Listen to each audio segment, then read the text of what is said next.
Hello guys, today I want to talk to you about transitions within CapCut. And let me get it straight, CapCut transitions are really good, but there's something missing in them. And I want to talk about that today.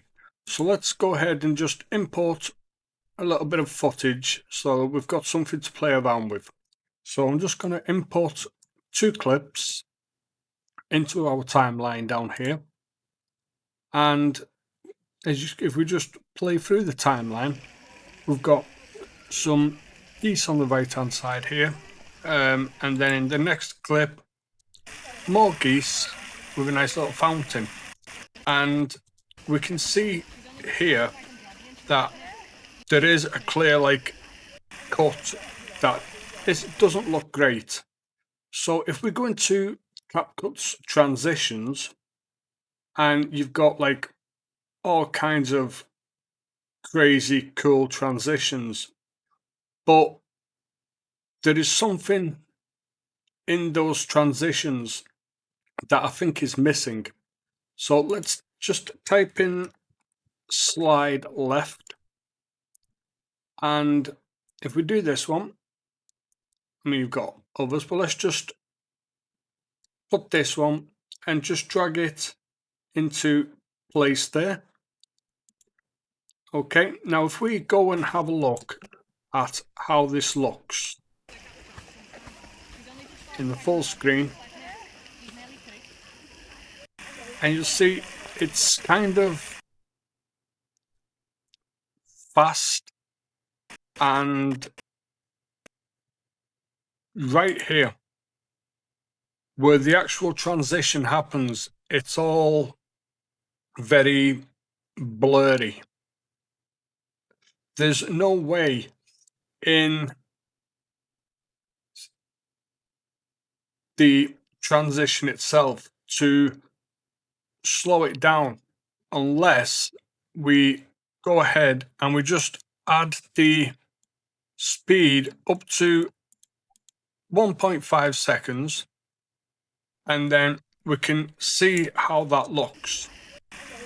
Okay, so that's a little bit better, but it's still blurry. So to me, that's not a smooth transition.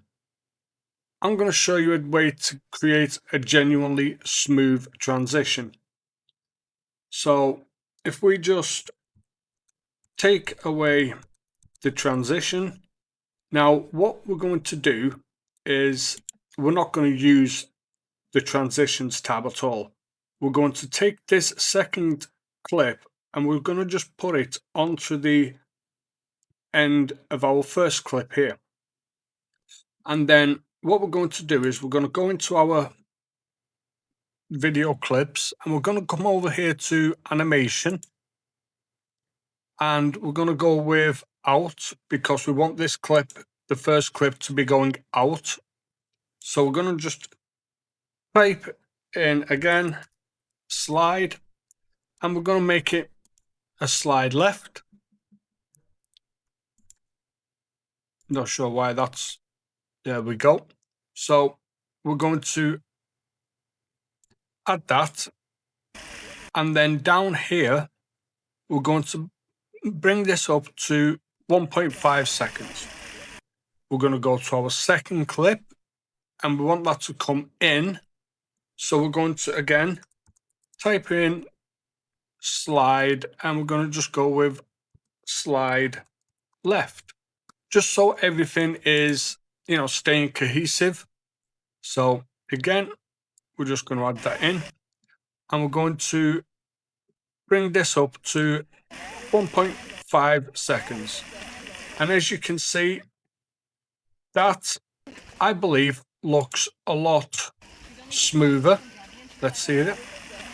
So that's just a nice smooth transition, and you can do that multiple ways. You could have one slide, you could have the bottom slide sliding to the right, and then the next slide also sliding to the right. So you can do it multiple ways, But the important thing is to make sure that the timing on both of the slides, no matter which direction they're going in the same direction.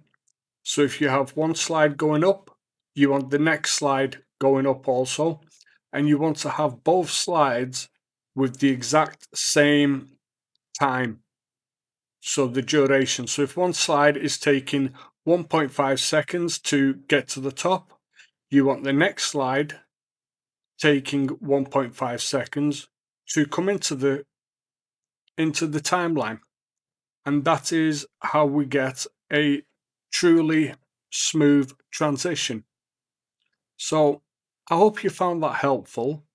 If there is anything else that you would like to know about or anything else that you would like to see me cover, let me know down in the comments below and I will be sure to cover those videos for you. That's it for this one, and I will see you guys in the next one.